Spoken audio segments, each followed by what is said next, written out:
And nobody understood why I walked away from guaranteed money, why I walked away from, just consistency. And I had to realize that this was between me and God. His calling that he had on my life, it's not for anybody else to understand. I chose to be obedient. You have to choose to be obedient. Hi, I'm Les Marie, and this is my story for Women's History. Adversity, is what made me as even a young child. Some of the struggles that I faced growing up, I've always been, I'm because I went through this, I'm never going to go through it again. So me being able to, that was my driver for success. I always wanted to be successful because I always wanted more. I wanted, you know, my daughter to have more. So any struggle that I faced, any challenge that arose in my career, in my life, it always just pushed me further to do better, to be better, to want more. And that drive is what canceled out any noise, any negativity, any, thing that would have say, oh, I can't, because once I get something in my head, I don't, nothing can stop me. So it was more of, what do I do next? How do I pivot?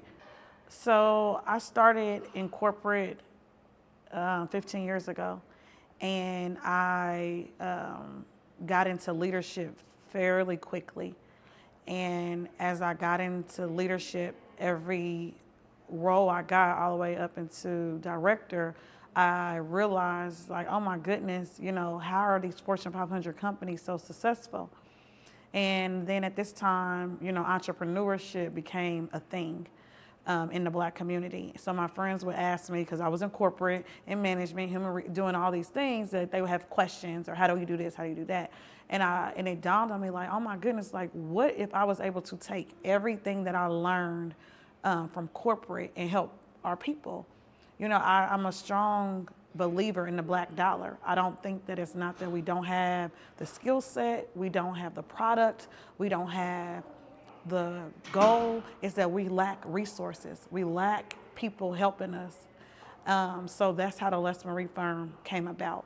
I decided that I would leave my job in corporate after 15 years and start something that was going to be not only meaningful, but advance us as a people. Because again, it's not that we can't, because we're the first that they take from and copy and duplicate, is that we don't have it all in one place. So the firm is an opportunity to have all the resources that an entrepreneur needs to run their business successfully. And a lot of times we run in our business as a hustle. We stop that, and we operate your business in a corporate style model. So it takes the hustle out of it and puts you in that CEO. Everybody wants to be a CEO. Everybody wants to say, I own my own business. I have my own. But it's more than that. You have to have the mindset. You have to have the discipline. And that's what the firm does. It puts you in that CEO mindset. I made sure that I had a team of individuals who could handle every service that we provided. Whether I outsourced them, whether I partnership, I made sure that the business model did not change. So my overhead was very high in the first year. A lot of people tell you don't do that. I learned, and even though I'm a consultant, I learned and had struggles that I had to change as I moved into my second year. So I would say that in order to be able to really promote the business model and what the firm set out to do, I had to create a team.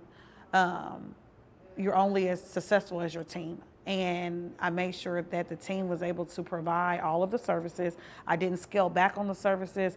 If there was something that didn't work, I just pivoted. I pivoted. The whole thing with this whole entrepreneurship journey is, when something didn't work, I had pivoted. When something came back, I pivoted. So, that's how I made it work. You can have all of the degrees, you can have all of the skill set, you can have all of the experience, and you still are struggling on the entrepreneur side. You have to have one thing for entrepreneurship. You have to have dedication. You have to be resilient, and you gotta have a grind and a hustle. If you don't have those things, it doesn't matter how successful you are. It doesn't matter how long your resume. It doesn't matter how many degrees and certificates you have. If you don't have the tenacity to grind for it, to want it, you're not going to be successful. That's not a negative statement. That's a factual statement. You got to pull the all-nighters. You got to not know where your next dollar is coming from. Everybody, like I said, wants to say, I got it, I own my own, and want to skip the struggle of entrepreneurship. It does not work like that. A lot of things come easy. Sometimes a lot of things just fall in our laps. Entrepreneurship is not one of them because it's like birthing a child. You're going to give more to that child when you don't have it because that's your child. You're going to worry about that child. That child is going to keep you up at night. That's the same thing as your business. And if you're not nurturing it, growing it, you know, if you don't have that same love, you'll do anything for it to keep it going. You know, that is what it takes to be an entrepreneur. Not saying that you can't. We just sometimes have to pivot and change our mindset, you know, for our entrepreneur journey to keep going.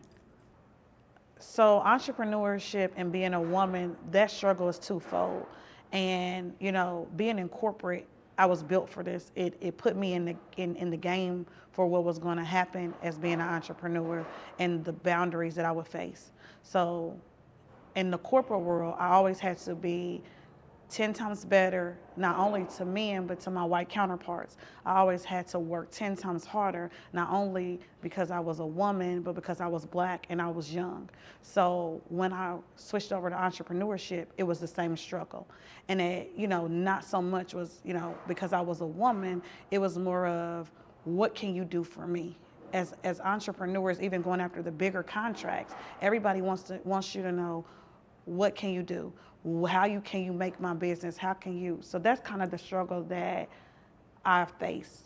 People realizing that I don't have a magic wand to give you more clients. I don't have a magic wand to give you more revenue.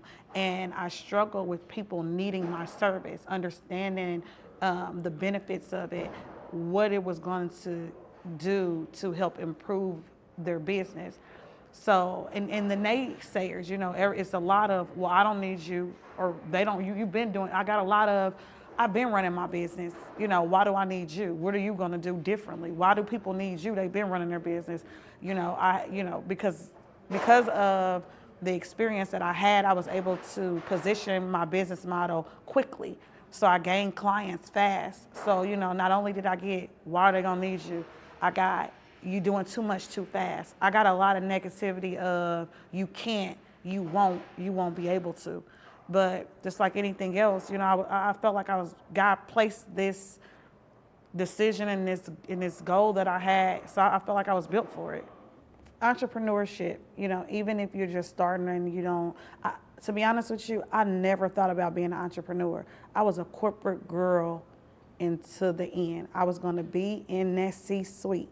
I was going to be the 40 under 40. That was my goal, to be the top 40 under 40. And if you don't know what that means in corporate world, that means you make executive level before you're 40. That was my goal. And God changed, you know, his direction and calling over my life. And nobody understood why I walked away from guaranteed money, why I walked away from, you know, just consistency. And I had to realize that this was between me and God. His calling that he had on my life, it's not for anybody else to understand. You know, I chose to be obedient. You have to choose to be obedient. Some people may not understand what you're doing, why you're doing it, and that's okay.